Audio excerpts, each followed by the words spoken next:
Бардык илимий изилдөөлөрдүн жана ачылыштардын эң чоң жетишкендиги бул Кудайды таануу деп айтылат экен. Бул сөздүн автору 20-кылымдын эң белгилүү окумуштуусу, физик теоретик, Нобель сыйлыгынын лауреаты Альберт Эйнштейнге таандык. Саламатсыздарбы? Бүгүнкү берүүбүздүн коногу коомдук ишмер, белгилүү журналист, дин таануучу Мыктыбек Арсланбек мырза болмокчу. Саламатсызбы, Мыктыбек мырза? Кудайга шүгүр. Жогоруда айтылган окумуштуубуздун сөзүнө кандай карайсыз? Альберт Эйнштейн дагы бир сөз айткан.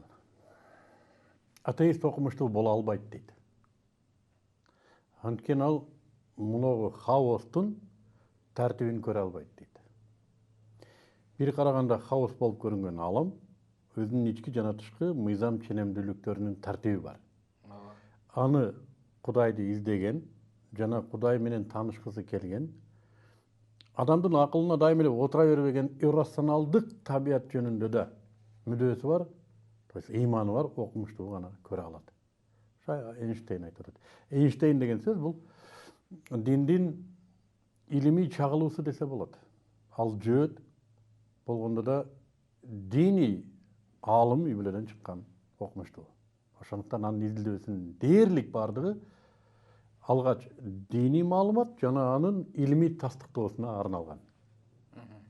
Кудай деген эмне? Или ким? Бар нерсенин автору Кудай. Демек, анын мыйзам ченемдүүлүктөрүн илим ачат. Математиканын өлчөм мыйзам ченемдүүлүктөрүн ачат. Логарифм, интеграл, дифференциал. Ушулардын бардыгы математикалык табиятты ачат. Ал табиятты Лобачевская же болбосо башка бир окумуштуу жасаган эмес да, алар болгону ачкан. А бул табиятта бар. Муну Кудай жараткан ушул мыйзам ченемдүүлүктөрдү. Булар бар болчу. Бар. Муну Кудай жараткан мыйзам ченемдүүлүктөр. 2-2-ни кошсо 4. 2,5 болбойт да. Физика ошондой эле табиятты изилдөөнөн келип чыккан практикалык илим. Оптика, статика, механика болсун, же болбосо эмне гана болбосун, табиятта кубулуштарды изилдеген илим. Сууга термикалык таасир берилсе, кайнайт турбайбы? Анан кайра нөлгө түшсө, бул кристалл болот турбайбы? Кайра кайнаса бууга өтөт турбайбы газ абалына деп мыйзам ченемдүүлүктөрдү ачат. Мына ушул мыйзам ченемдүүлүк химия. Менделеев ойлоп чыккан жок, бир да затты. Ал 105 элементтин табиятта бар экенин ачты. Бирөөсүндө атом массасын таразага салып өлчөгөн эмес. Бир затты дагы. Кээ бир заттар анын жашоосунда али жок болчу. Ал айткан ушул зат болушу керек. Система ушуну сурап атат, айтып атат, болот ушул зат. Ал бир заттан экинчи заттын мыйзам ченемдүүлүктөрүн эсептеп отуруп, химиялык элементтердин периодикалык таблицасын түздү. Бул эмнени айтып атат? Бул табиятта бар нерсени Менделеев гений ачты. Демек, бул ачылыштардын баары эмнени айтып атат? Мунугу мыйзам ченемдүүлүктөрдү жараткан жаратуучу бар деп атат. Эйнштейн ушуну айтат. Демек, сиздин оюңуз боюнча Альберт Эйнштейн абдан туура айткан. Туура, албетте. Биз ошентип жыйынтык чыгарып койсок болот экен да, значит. Эми Мыктыбек мырза, биз 70 жыл марксизмдин айткан идеологиясы менен жашадык. Ал эми марксизмдин негизги идеологиясы бул дин эл үчүн опиум.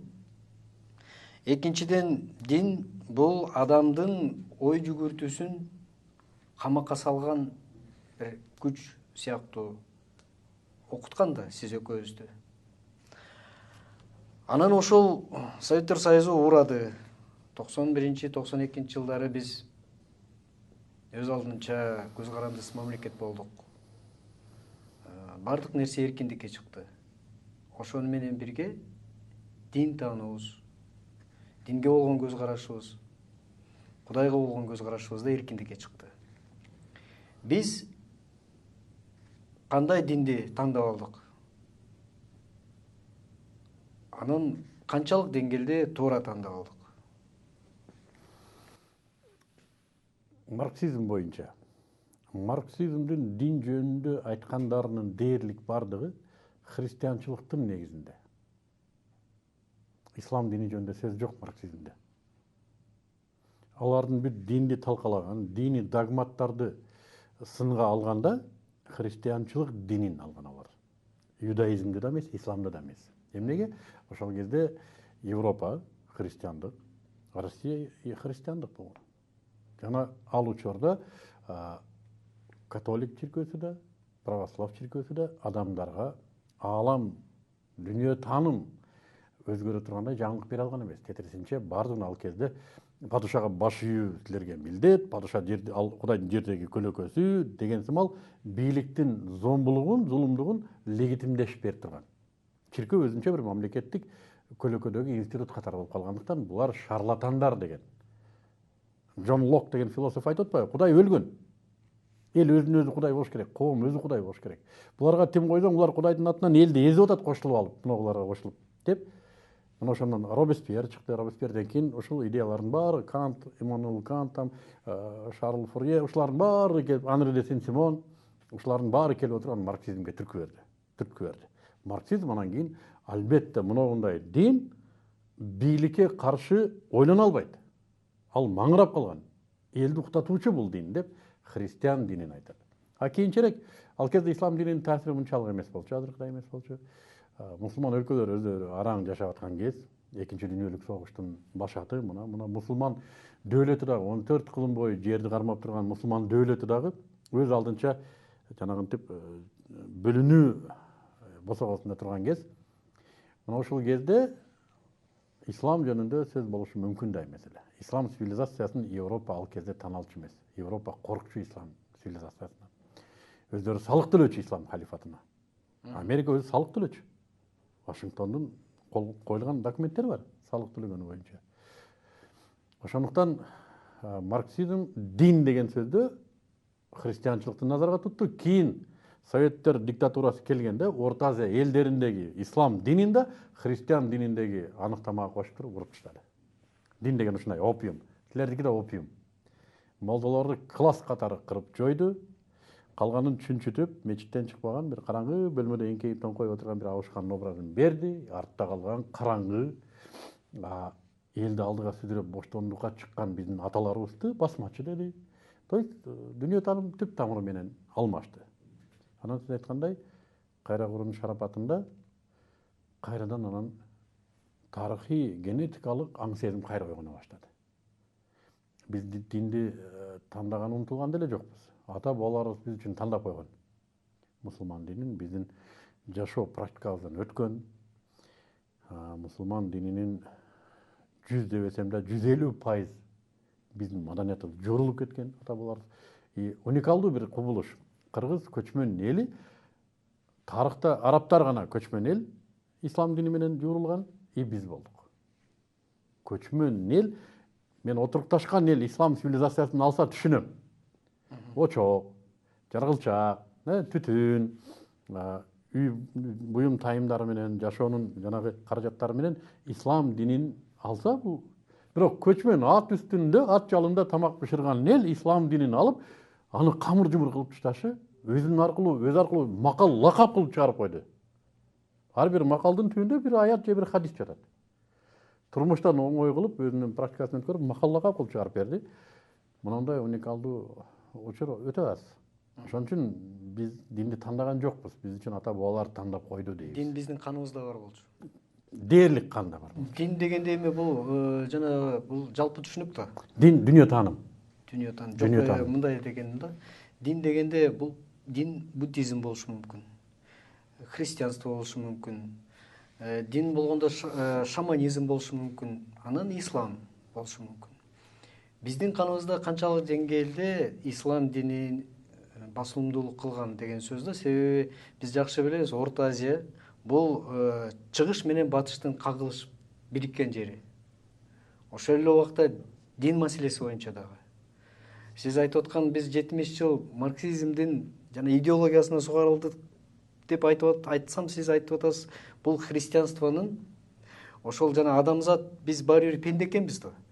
Канчалык биз билебиз, жанагы 4 Кудайдан келген 4 ыйык китеп дагы Куранга чейин адамдардын кийлигишүүсү менен оңолуп, түзөлүп, бурмаланып олтуруп, эң аягында бурмаланууга жатпайт деген каттуу бир тартип менен Кураны Карим, ислам дининин конституциясы дейбизби, же негизги закону дейбизби, ошол түшкөн.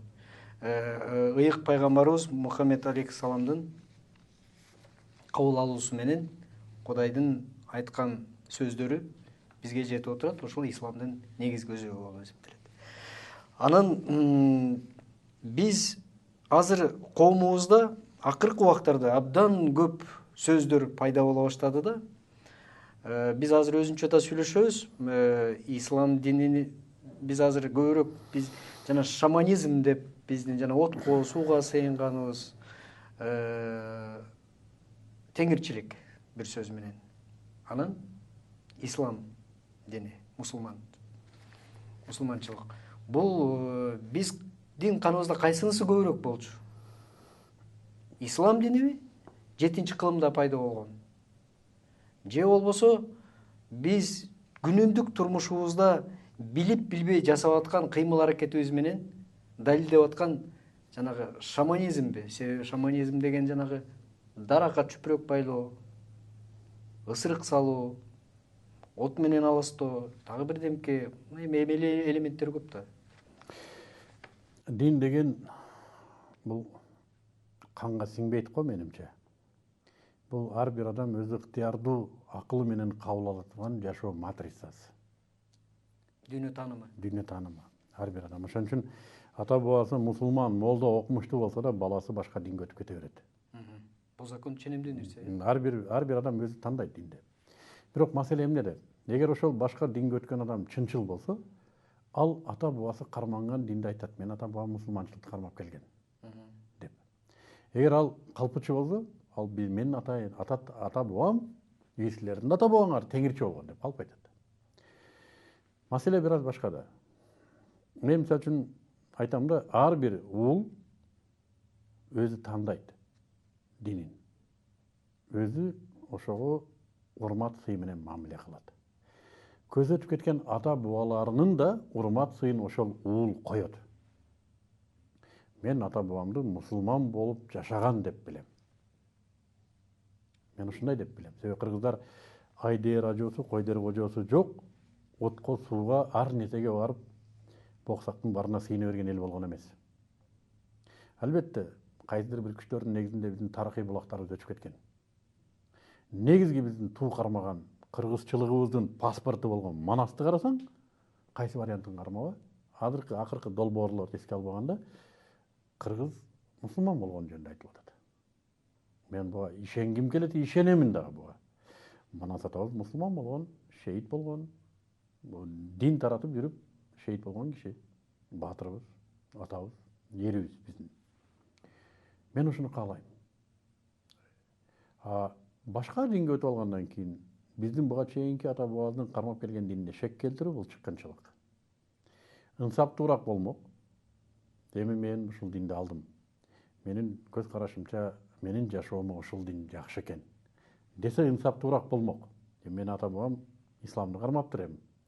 Мейли, жаткан жери жайлуу болсун деп. Аларга да өзүнүн урматын берип коюп. Жок, ата бабасынан бери капыр кылат да. Биздин ата бабаларыбыз теңирчиликти кармаган. Мен ишенбейм буга. Балким каердедир бир топ болгондур. Балким арасында азыркы арак ичип алып аткан мусулмандар бар да бизде, интеллигенттер толтура. Өзүн мусулманмын дейт, алхамдулилля дейт, бирок арак ичет. Балким ошондой кээ бир шоктор болгондур.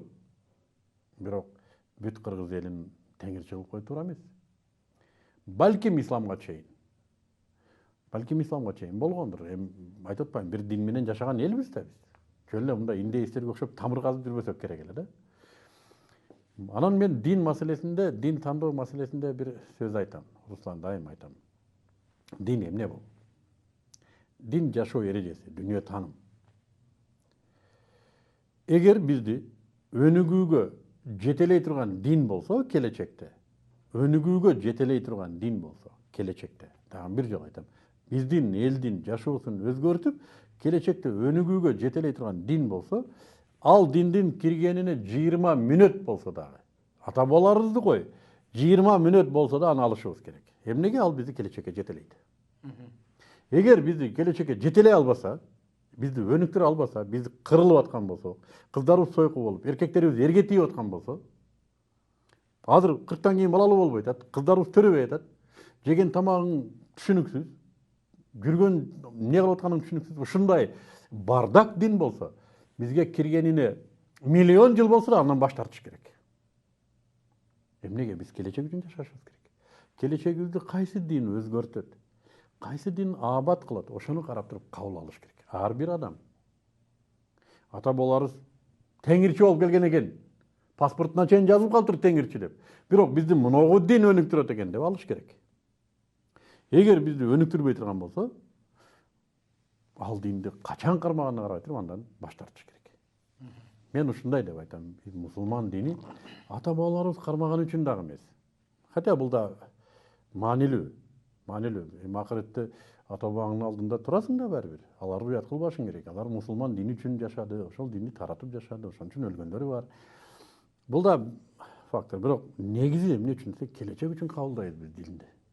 Менин жашоом өзгөрсүн. Менин айлана чөйрөм өзгөрсүн.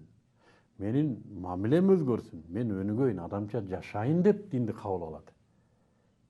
Болбосо дини жок болсо, адам бактылуу боло албайт. Айтматов айтып атат. Күндө адам болуп жашоо кыйын деп атат. Адам ким? Кийим кийгендин баары эле адам эмес. Адамча жашаса адам. Адамча жашоонун негизинде Кудай турат. Кудай көрсөткөндөй жашаса адам болот. Жана армияда бир сөз бар. По-своему может жить любой дурак дейт. Попробуй жить по уставу. Өз алдынча ар бир айбан жашай алат. А сен адамча Кудайың айткандай жашап көрчү. Мына ушунда адамгерчилик башталат. Ит да кожоюну жок жашай албайт, Руслан. Ит кожоюн жок болсо тентип кетет, үрбөй коет. Чоң иттерди деле кичинекей жаш бала айдап ийет. Ит кожоюну болсо иттик кылат. Кожоюнун коруйт, аны жакшы көрөт, ал жакшы көргөндө ал да жакшы көрөт, жаман көргөндө жаман көрөт. Кожоюнуна кызмат кылса ит болот. Адам да Кудайын тапса адам болот. Кудай жок болсо ал бир макулук. Туура. Бул оюңуз менимче абдан туура, себеби жанакы сөзүңүздүн башында айткан, эгерде коомду, адамды алдыга сүйрөй турган дин болсо, 20 минут болсо дагы биз ошону кабыл алганыбыз туура дегениңиз оюңузга мен кошулам. Себеби бул туура. Анткени ошол эле Куран, ошол эле ислам дининин кармоочулары булагы болуп отурган араб эли дагы ислам дини келгенге чейин абдан адашып, коом абдан бузулуп турган убакта Кудай тарабынан бир жардам катары, түз жолду көрсөтүү иретинде аян катары түшкөн дин экенин билебиз да. Анан адам өзү табиятынан азгырыкка жакын. Адамдын өзүндө азгырык. Адамдын өзүндө жашаган бул чоң бир нерсе. А дин болсо бул кээ бир азгырыктардан сактап турчу, Жол көрсөтүүчү бир чоң күч. Биз дайыма кыргыз эли жөнүндө сүйлөгөндө биринчи кезекте эркиндикти айтканды жакшы көрөбүз да. Биз эркин сүйлөгөн биздин каныбызда, эркин нрава, эркин ой жүгүртүү бул биздин каныбызда. Биз башкарууну, чекти жаман көргөн элбиз депчи. А бирок диндин негизги максаты чек коюу эмеспи? Эң туура. Кыргызда ээн баш деген сөз бар. Ээн баш деген сөз аябай катуу сөз. Башында башкарган эч нерсе жок. Башы ээн. Шамал айдаган жалбырактай. Ооп кете берет. Шамал кайда ошол жака. То есть бул каалаганын кыла берген адамды ээн баш дейт. Ушул эркиндикпи? Десе бул эркиндик эмес. Бул ээн баштык. Эркиндик качан? Качан бүт эрежелер так болсо. Ал эрежеге эл башы да, элдин эң төмөнкү катмары да бирдей баш ийет.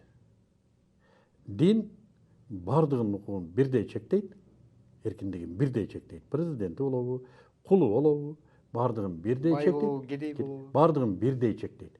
Ошон үчүн адамдар бири биринин алдында эркин. Кудайга гана кул, анын эрежесинин алдында бардыгы моюнсунат, ким болгонуна карабай туруп. Бирок бири биринин алдында эркин. Эң баштык бул эркиндик эмес. Эң баштык сенин акчаң бар, сенин укугуң бар. Менин акчам жок, менин укугум жок. Хотя оозумда эркинмин. Аракетимде эркин эмесмин. Туура. Жеримди тартып аласың, адвокат жалдап туруп далилдеп алып аласың. Бизнесимди келип тартып аласың, адвокат жалдап туруп акчага далилдеп коесуң. Мүлкүмдү казып алып сатып ийесиң, эчтеке кыла албайм, эмнеге? Акчаң бар. Келип бийликке отуруп аласың, эмнеге? Акчаң бар. Акча таратып отуруп аласың. Ошол эркиндикпи? Жок. Бул зулумдук. Менин эркиндигим гана жок. Менин эркиндигим сөздө гана. Аракетимде жок эркиндик. Эмнеге? Эркиндик акча менен болуп калган. Адилеттүүлүк эмес. Динде акчаңа карабайт, мансабыңа карабайт. Кудайдын закону, бул падышанын закону эмес. Падыша да баш ийет. Кудайга. Кудайдын закону. Дин адамдарды эркиндикке чыгаруучу. Эми мына ошону тетири түшүндүрөт. Дин чектөөчү. Мынау эркиндик деп туруп өздөрү бийликти алып алат. Буга каратаман эл ишене берет. Чын эле мына динде мындай жүр, мындай жүр, мындай жүр деп анан кийин бизди чектеп койгон да. Мына жакта эркин турбайбызбы? Реалдуу карасаң мына жакта бүт бардыгы. Үйүң кредитке кеткен, 7 банкка кредит төлөйсүң. Кайсы эркиндигиң бар? Балаң Россияда кул болуп иштеп жүрөт, көйнөгүн чечпей жатат. 70 адам бир квартирада. Акчасын салат, сен банкка таштайсың. Кайсы эркиндик? Кызы али айылда газ күйгүзүп көрбөгөн кыз Москвада жүрөт. 17 жаштагы кыз. Кайсы эркиндик? Мен айтам, бул эркиндик эмес. Бул накта кулдук. Эркиндик бардыгын укугу бирдей. Сен билесиң, бул президентке да мүмкүн эмес муну кылыш. Мага да мүмкүн эмес. Бардыгыбыз укугубуз тең. Эмнеге? Мыйзам ээси Кудай. Жазалоочу ал. Дейсиң да кой. Мени көтүп кетпесиң, мен алдында жооп берем. Президентиң да коркот, сен да коркосуң. Менимче мыногу тетирисинче. Эркиндик адамдар бири-бири менен тең болгондо эркиндик болот. Эреже сакталган. Эреже бирдей бардыгына. А когда эреже акча менен дирижировать этилсе, акчасы бар эреже чыгара берсе, бул эркиндик болуп эсептелбейт. Мыктыбек мырза, бул абдан жакшы сөздү айтып атасыз. Себеби бул закондун тилинде деле ушундай сөз бар. Менин эркиндигим башка бирөөнүн эркиндиги башталган жерден бүтөт деген. Бирок ошол башка бирөөнүн эркиндиги бүткөн жерде, Руслан, акча турган болсо, ал эркиндигин чегинмектеп жылдырып алат. Жылдырып коюшу мүмкүн. Жылдырып коет. Да. Бул дагы бул азыркы сиз айтып аткан Сиз депутат менен тең эмессиз. статус боюнча, Сиз азыр жогорку кеңешке кирип туруп сүйлөп көрүңүзчү култеместик депутатка. боюнча. Сиз сүйлөп көрүңүзчү. Мен парламентте бир эки жолу катыштым да. Кудай экен алар. Алар кудай, аларды критика кылган мүмкүн эмес анын ичинде. Ал жогорку кеңеш пантеон. Кудайлар отурат жер бар го, пантеон. А жерде сүйлөп көр, сен простой атуулсуң, сен подчиненныйсың, ушундай кулсуң отурасың. Регламентти алып койгон. Депутат сүйлөсө гана укугу бар. Аны угушуң гана керек сен. Баары бир мындан бир жакшы ой чыгып атат да азыр сиздин айтканыңызданчы. Биз 25 жылдан бери Кудайга шүгүр диний тандоо эркиндигибиз, Кудайга ишенимибиз менимче эркин эле болду окшойт. Коомго жакшы эле эркиндик берилди окшойт да. Бирок дагы бир ойлор айтылып жүрөт. Мамлекеттин же болбосо мамлекеттик же болбосо улуттук бир өзөгү болгон идеология болуш керек деп. А идеология деген эмне? Идеология деген бул идентификация, көз караш, дүйнө тааным.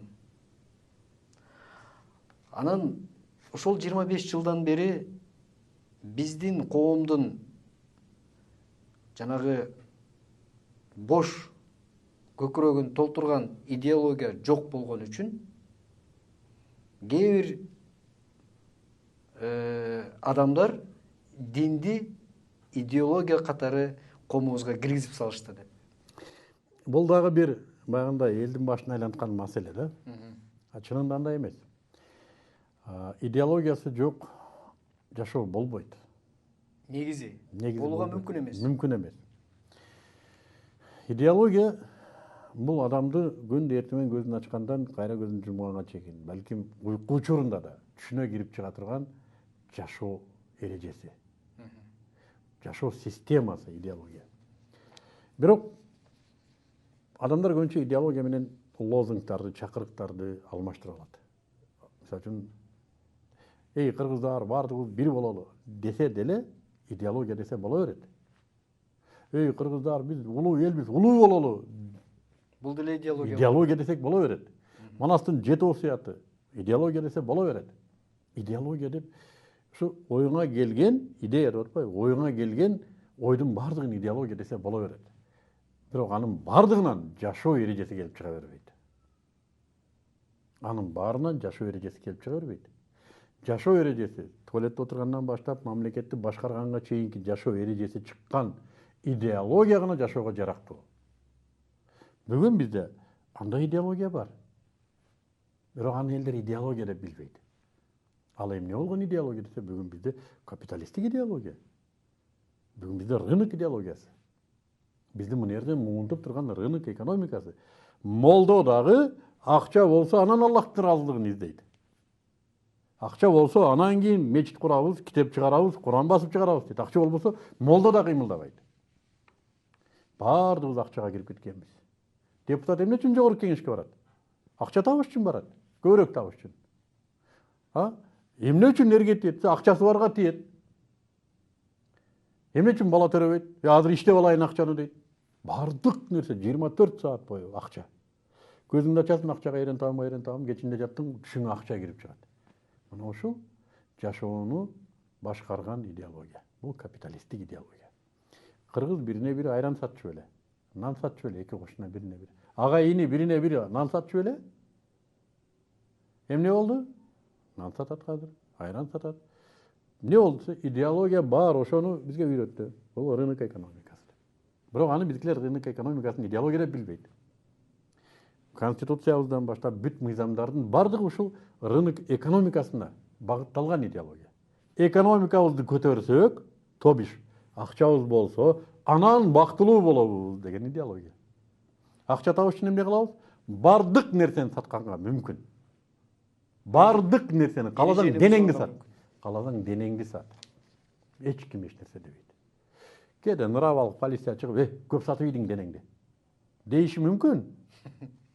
Бирок сенин эркиндигиң бар. Жанагы айтып аткан. Сат, акчаны кыл, байы. Акчаны кыл, анан сен проблемаңды акча чечет. Акча болбосо, Руслан, сен проблемаңды чече албайсың. Бүгүн система ушундай. Анда биз, Мыктыбек мырза, биз Кыргызстандын коомун 95% ислам динине баш ийген коом деп. Жок, өздөрүн мусулманмын деп эсептеген коом. Мусулмандын бардыгы? Бардыгыбыз эле муну биле бербейбиз. Биле бербейбиз. Жашообузда намаз бар. Жашообузда зекет төлөгөндөрүбүз бар. Ажыга барып келгендер Кудайга шүгүр. То есть исламдын биз ритуалдарын, жөрөлгөлөрүн кылган элбиз. Бирок дүнүйө таанымыбыз рыноктук. Бул эмнеге? Бизге кайра куруу менен киргенде демократташтыруу, демократия өзү рынок идеологиясынын күйөө баласы, официанты болуп эсептелет. Демократия рынок экономикасын гана тейлейт. Рынок экономикасында Гана иштейт. Иштеш үчүн адамдар коом жашаш үчүн ага биз айтып аткан эркиндиктер керек болот. Ошон үчүн демократия кирет. Демократия кирбесе адамдарда мүлк эркиндиги болбойт. Алар мүлктү алды сатты да басып жүрүү эркиндиги. Ошон эркиндиктерди берип, демократташтырып туруп, анан кийин рынок экономикасы кирет. Ошон үчүн жанагы советтик пландаштырган экономика бар жерде демократия кысымда турат.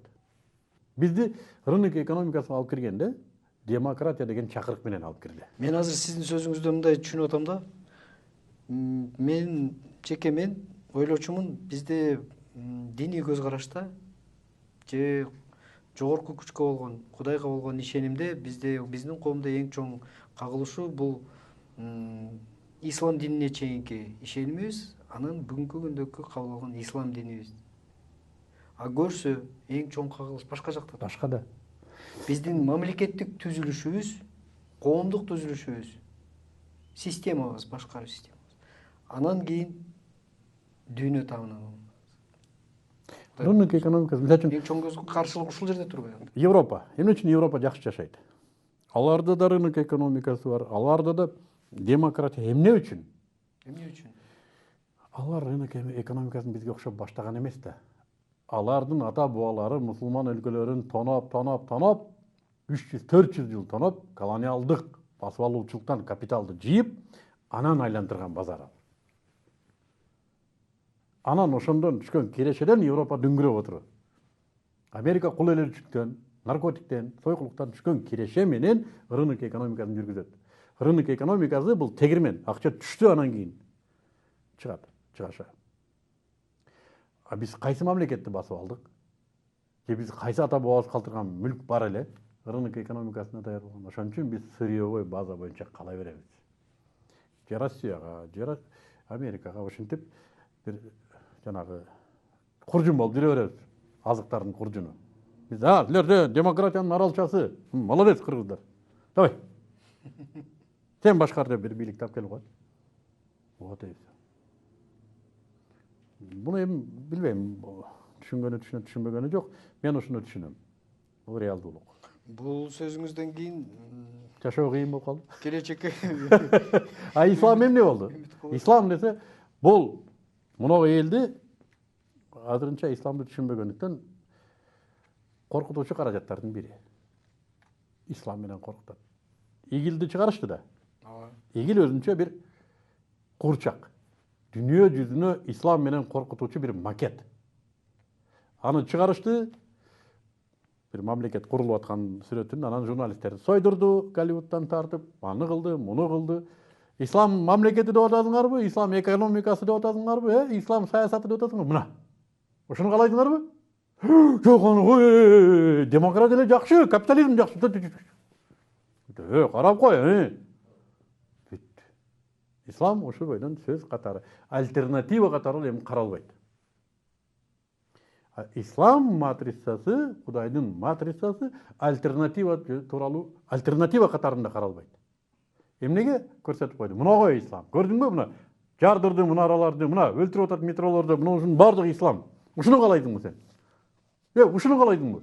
Биздин ата бабаларыбыз теңирчи болгон, мындай болгон эмес, террорист болгон эмес. Тичи? Давай, жөн.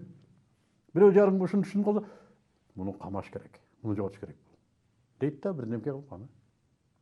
Анан эмне менен жашайбыз? Мына ушуну мен процентке алабыз. Жыл сайын башчыларыбыз мамлекеттери кыдырып чыгат. Канчадан бересиңер, канчадан бересиңер? Тилемчилик менен жашайбыз. Эл ойлоп калды, ошо турбайбы биздин жашообуз.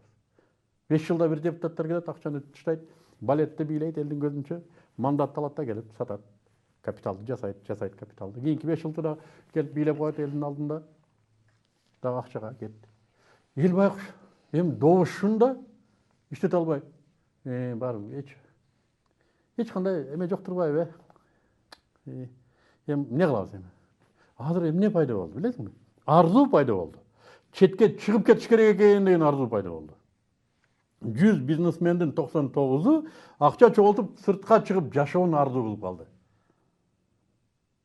Койчу Кыргызстанды. Оңолбойт экен бул. Андан көрө мен бир жактан бир вилла алып коеюн, вид на жительство алып коеюн, ошол жакта жашайм. Мына ушул арзуу болуп калды. Балдарын мына жака окутушум керек, мына жака окутушум керек. Мына ушулбу патриоттуулук. А бер кимге калат? Билесиңби кимге калат? Бир да завод, бир да фабрика жок. Абасы таптаза. Кыргызстан кимге калат десе, аяктагы акча барларга калат. Биздикилер идиш жууганы кетет башка жака. Пол жууганы кетет башка жака. Муну эмнеге десе, альтернативалык системаны жаман көрсөтүп сыртка сүрүп койду, а өзүбүздү түшкүндүккө салып койду. Сиз азыр исламизмдин сырткы душмандары жөнүндө айтып атасыз да? Биздин элдин душмандары жөнүндө. Жок, биздин коомго албетте биздин эми негизги ишенимибиз ислам болгондон кийин биздин да душманыбыз болуп калат да. Бирок сиз азыр сөзүңүздүн башында аябай жакшы пример айттыңыз, жана игил боюнча, терроризм боюнча бул жана дүйнө жүзүн исламдын атынын жамынган мындай бир агрессивдүү топтордун менен коркутуу, террористтер менен коркутуу, талибандар менен коркутуу, ошо игил топтор менен коркутуу. Анан бирок бул эми жанагы финансылык корпорациялардын башында отурган, дүйнөнүн саясатын калчап, капиталисттик идеологияны жанагы Куранындай, Библиясындай столдун үстүндө күнү түнү карап отурган адамдардын жумушу деп коелук. Ошолордун өлкөлөрдүн жумушу деп коелук. А бирок биз ошол эле убакта исламдын ичинде өзүндө мусулмандар бөлүнүп атканыбызды кайда алып барабыз? Ошол эле сунниттер, шииттер болуп, жанагы сактоо эрежелеринин өзүнчө бир агымдары болуп. Анан дагы бир мен сөзүмө кошуп коеюн. Мына азыр жума күндөрү мечитке барсак, сиз да барасыз, мен да барам. Эми өзүм мусулманмын деп айткан адам баары барат болуш керек. Бирок менин байкашымча мындан 5-10 жылга башта караганда азыр кайсыл мечитке кирбе, центральный болобу, башкы чоң мечит болобу, кичи мечит болобу, жөн эле жолдун боюнда курулган айылдын кичинекей мечити болобу, кай жерге барба адам көп. Абдан көп да. Анан карап туруп сүйүнөсүң. Биз мындай дүйнө таанымыбыз өзгөрүп атат окшойт. Сиз айткандай туура эрежелерди кабыл алганга аракет кылып атат окшойбуз депчи. А бирок күнүмдүк жашообузда ошол эле жума намаздан чыгып туруп, эки мусулмандын машинеси бири-бирин чийип кетсе, туруп алып, бири-бирин $300 бер, $500 бер деп урушуп турганын көрөбүз. Биз сырткы кебетесин эле алып, ислам идеологиясын, дин таануу, дүйнө таануу, а ички нукура жана керектүү өзөгүн ала албай атканыбыздын себеби эмнеде болот? Караңыз. Ислам бул ошол аламдарды жараткан жаратуучудан келген маалымат. Ислам. Биз ушундан бир нерсени байкашыбыз керек. Кудай эмнени каалап атат? Вот бизди жаратты. Ар бирибизди персоналдык түрдө 9 ай бою эненин жатынында жаратат. Кудай жаратты десе биз адам атаны гана ойлойбуз да. Анан ошолордон биз көбөйүп келдик. Ал көбөйгөнү сама собой. Бирок бизди эненин жатынында ар бирибизди Кудай Таалам 9 ай бою жаратат. Персонально жаратат. Ар бирибиз Кудайдын персоналдык чыгармасыбыз. Ошон үчүн бизди жөндөн өлтүргөнгө мүмкүн эмес. Сенин бир тамчы каның дейт, Кабадан ыйык дейт. Миллиондогон адамдар башын урган, Кабадан сенин бир кашык каның артык дейт. Бизде динде адамдын жаны ыйык. Аллах Таала адамды ушундай бир чоң баа жеткиз мухаббат менен жаратат. 9 ай бою. Сүйүү менен жаратат. Эне талгак болот, бир аз нервчилет, бирок эне даже билбейт эмне болуп атканын. Уулбу, кызбы, кашы кандай, кирпиги кандай, чачы кандай, мүнөзү кандай болот. Билбейт аны. 24 саат бою ар бир көз ирмен бою ошо клетка сөөп, булчун кылып жараткан жаратуучу гана билет бул нерсени. Эми ушул жаратуучу адамдан эмнени каалады? Туура жашап Далай Лама болуп отуруп алууну кааладыбы? Аны каалаган жок. Адам адамдык табиятында жашоосун каалады. Адамдын табияты эмне? Адам периште эмес. Периштелер ката кылбайт. Алар атай ошондой жаратылган, ката кылбас кылып жаратылган. Кынтыксыз жашоого жаратылган периштелер. Адамдар андай эмес. Адамдар ката кылуучу, күнөө кылуучу болуп жаратылган. Жана жаратуучу өзү ушундай жаратып туруп, адамды күнөө кылган үчүн жазалабайт. Ката кылган үчүн жазалабайт адамды. Анда адилетсиздик болмок. Өзү ошондой жаратып коюп, анан күнөө кылса жазалайбы? Жок. Адам тооба кылбаса жазалайт. Күнөө кылгандан кийин күнөөсүн түшүнүп, мен күнөө кылып отурбайм бе? Мына туура эмес болуп отурбайбы? Руслан кечирип кой мени. Кисинен кечирим сурап, Кудай кечирип кой, мен тооба кылдым деп намазын окуп, намаз бүткөндөн кийин чыгып барат дагы бирөө машинесин сүзүп алды. Аны мен урушуп кетти. Адам да кыжыры келди, ачуусу келди, карман албай калды. Бир аздан кийин өзүнөн келип, блин, андай кылбаш керек эле да. Кечирип койчу туган. Мен машинеңди оңдотуп берейин. Деп андан кечирип, Кудай, мен дагы туура эмес кылдым. Адам ушундай жашоочу. Кудай ушундай жашоону каалайт адамда. Бул деген сөз бир эле күнөөнү 10 жолу кайталай берип эмес. Бир күнөөнү кылдыңбы, күнөө экенин билдиңби, тооба кылдыңбы, экинчи аны кылбайсың. Бирок дагы башка күнөөнү кылып коесуң билбей. Пенделик кылып. Мына ушул адамды Кудай жакшы көрөт. Ал тооба кылат. Эгер сен күнөө кылбайм десең, Руслан, кол бутуңду кесип, көзүңдү коюп, бир капка жатып, подвалга түшүп алышың керек. Бирок бул адамбы десе, бул бир мешок эт. Адам Атай ошондой жаратылган. Ал үйрөнүүчү, жашоодо ойноочу, ката кетирет сөзсүз, оюнда, сөзүндө, кылыгында. Анан динден карап туруп, ай бул туура эмес турбайбы? Мен билбей калам. Карачы, динде туура эмес экен.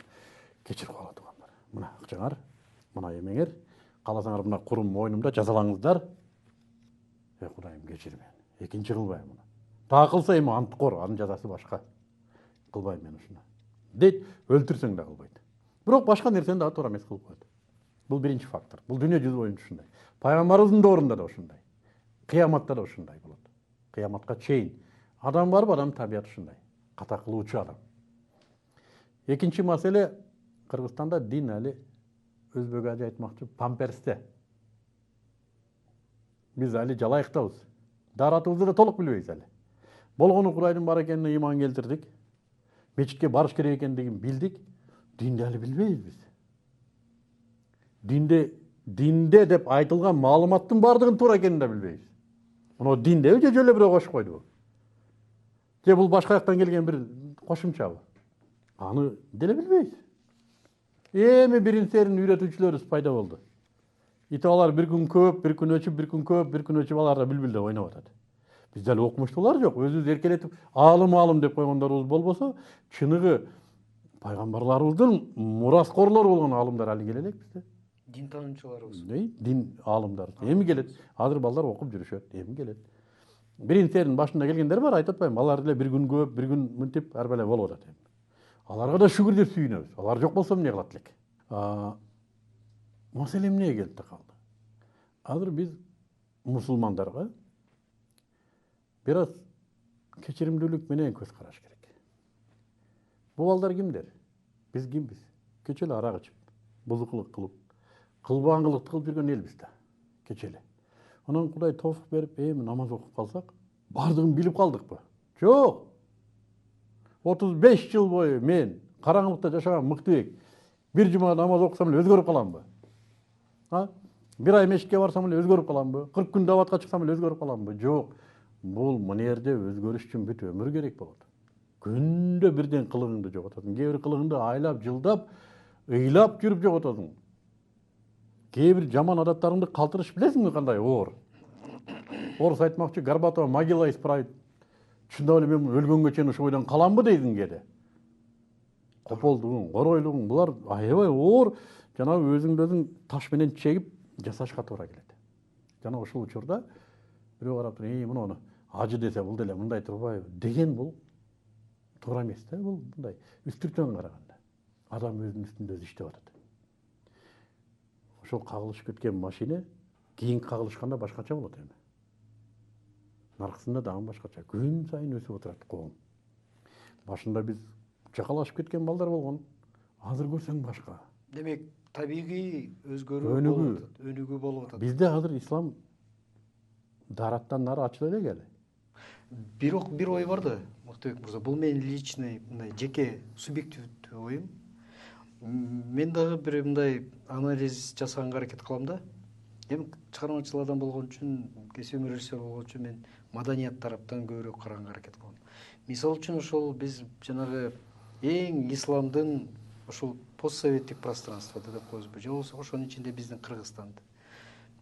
Советтер Союзу маалында 70 жыл абдан ислам дини байланып, сиз айткандай бурчка кубаланган убакта коомдун дүйнөгө болгон көз карашы, адамдык жанагы абийири башкачаракпы деп ойлойм. Себеби адам ар бир жасаган жумушунда өзүнүн ички абийирин чагылдырып көрсөтөт. Ошо эле китеп жазабы, ыр жазабы, ырдайбы, обон чыгарабы, же болбосо кино тартабы, театр. Биздин Советтер Союзунун алдында тартылган, балдар үчүн тартылган даже мультфильмдерди алсак, же болбосо жөн эле жазылган музыкаларды алсак, азыркы биз абдан күнү түнү аракет кылып аткан, мусулман бололу деп аракет кылып аткан коомубузга караганда, ошол убактагы жазылган көп жана чыгармалар көбүрөөк адамгерчиликтүү. Мен түшүнөм. Бул эми бул мындай маселе. Советтер Союзунун идеологиясы башка болчу. Ал коммунисттик идеология болчу. ооба Коммунисттик идеологиянын жеке адамдын калыптануусуна койгон талабы башка. Рынок экономикасынын жеке адамдын калыптануусуна койгон талабы башка. Рынок экономикасында жеке адамдын калыптануусуна маани берилбейт. Анын киреше иштетүүгө гана маани берилет. чөнтөгүнө. Ошон үчүн маймылды костюм кийгизип, көзөйнек тактырып, босс дайым туура айтат деп плакат жазып койду. Ал босс, акчасы бар, бүттү. А коммунисттик идеологияда коммунизмдин куруучусу кандай болуш керек? Анын матрицасы башка. Коммунисттик идеологиядагы жеке адамдын калыптануусуна болгон маңыз исламдагы жеке адамдын калыптануусуна болгон маңызга окшош талаптар бар. Тагыраак айтканда коммунисттик идеологиянын ушул жааты исламдан алынган десек болот. Үчүн коммунизмди куруучунун моралдык кодекси деген документ болгон. Бир 30дан ашык беренеси бар. Коммунизмдин куруучусу кандай болуш керек? Бүт хадистерден алынган да. Курандан. Бүт. 70 жыл бою коммунисттик муундарды мына ошол кодекс менен тарбиялап келди. Анан алар башкача болмок беле. Чынчыл, адилеттүү, кесипкөй, аманаткөй. Мына ушунун баардыгы ошол кодексте. Эгер ага төп келбесең, сен коммунист боло албайсың. Пайгамбарыбыз саллаллаху алейхи вассалам сахабаларын мына ошол менен тартиптеген. Мына ошол кодекс. Ошол алынган. Мен таң калбайм бул нерсеге, бул баалуулуктарга кирет. Мына ушул баалуулуктар. Азыр рынок экономикасынын баалуулугунда андай кодекс жок. Рынок экономикасынын баалуулугу заманның бөрү болсо бөрү бол. Мына ушундай баалуулуктардын кодекси бар. А жерде обязательно сен адептүү болушуң керек деген талап жок. Сен сөзсүз кылган ишиң сапаттуу болуш керек деген сөз жок. Рынокко өтсө болду. Рынок сапатты талап кылса гана сапаттуу боласың. Сапаттуу кылбаса сен халалды жаз айерге, Гитлер кыргыз деп жазып кой, өтсө болду, кете берет. Ошон үчүн рынокты тарбиялай башташты. Рынок өзү сапатты талап кылат экен деп рынокты тарбиялай баштады. Рынок сапат талап кылып, анан жаңы стандарттар кире баштады. Болбосо 5-6 жыл мурун биздин жеген тамактарды карап көрчү, кийген кийимдерди карап көрчү. Ислам идеологиясында жеке адамдын калыптануусуна болгон талап аябай чоң. Пайгамбар саллаллаху алейхи вассалам кандай гана талаптарды койбоду да? Бул адамды алмаз бар го, алмаз, таш. Алмаздын баасы канча? 1 карат. Жанан бриллиант болгондон кийинки баасы канча? Асман менен жер. Мен билгенден 1 карат бриллиант 600.000 сомдун тегереги. Сомдун 1 карат. Бриллианттыкы? Бриллианттыкы. Алмаз кезинде билбейм анча. Өтө эле арзан. Кайра иштетилгенден кийин. Бриллиант бул иштетилген алмаз. Адамда мына ошо алмаз болсо, анын жекелик инсандык сапаттарынын үстүндө ким иштейт? Кайсы идеология иштейт? Ошондон улам, же бул чөлөкөй айнек кескен алмаз бойдон калат, же болбосо бриллиант айланат. Бул идеологиялык устакананын иши.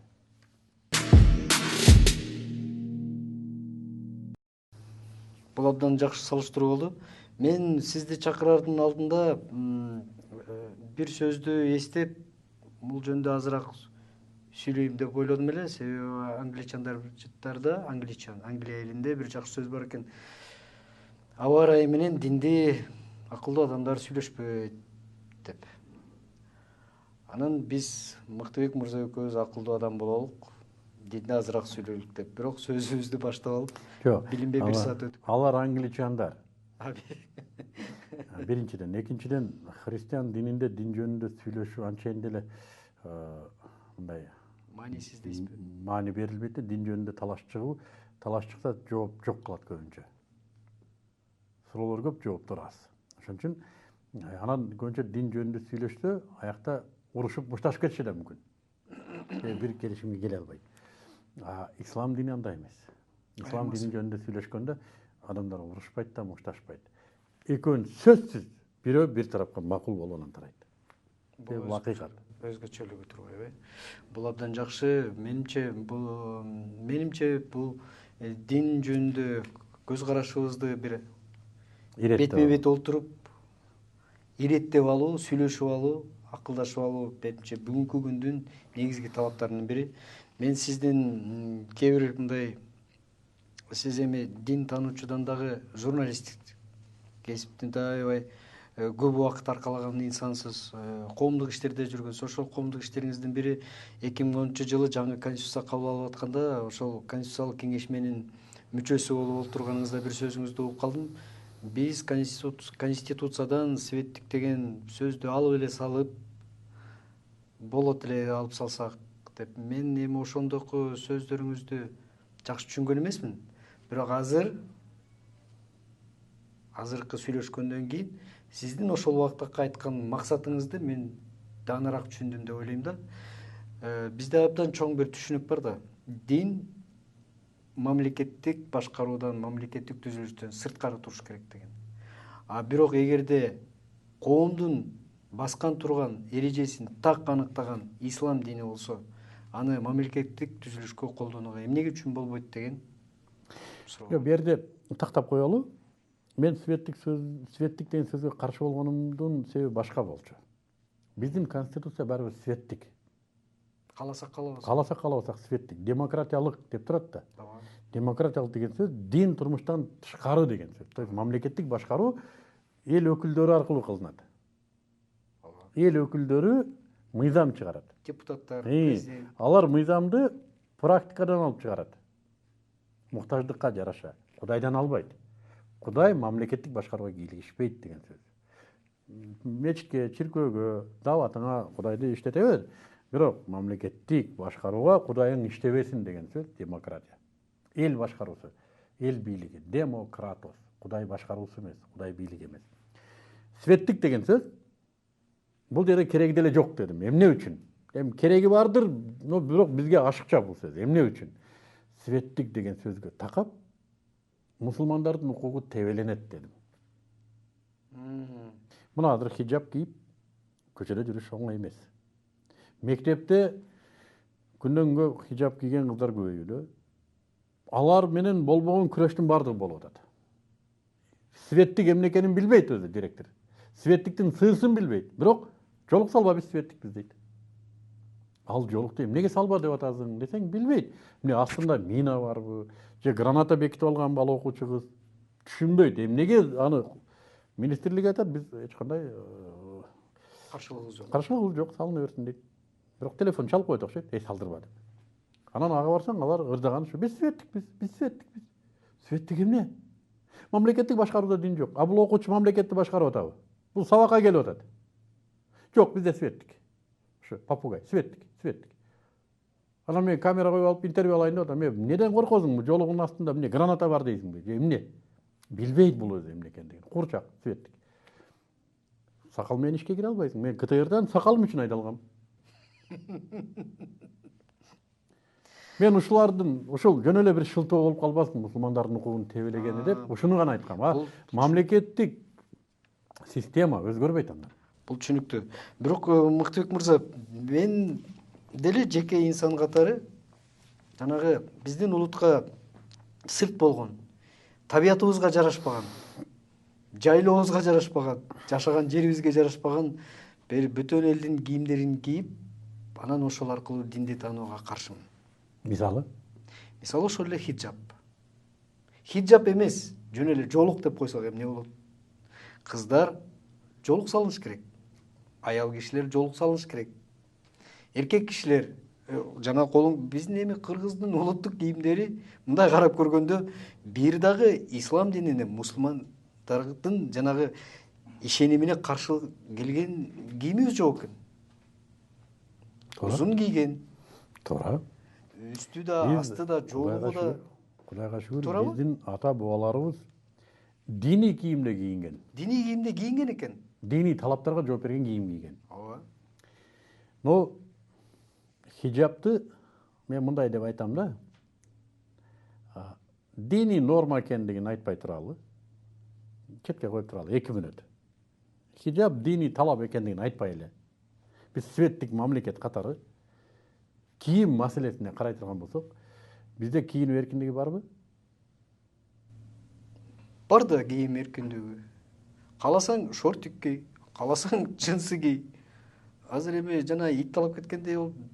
Кааласаң мини юбка кий, Мини-юбка кий. кааласаң Кааласаң турса, кийбей кой. кааласаң кийбей. Анан эмнеге биз хижапка келгенде эле бул болбойт деп калдык.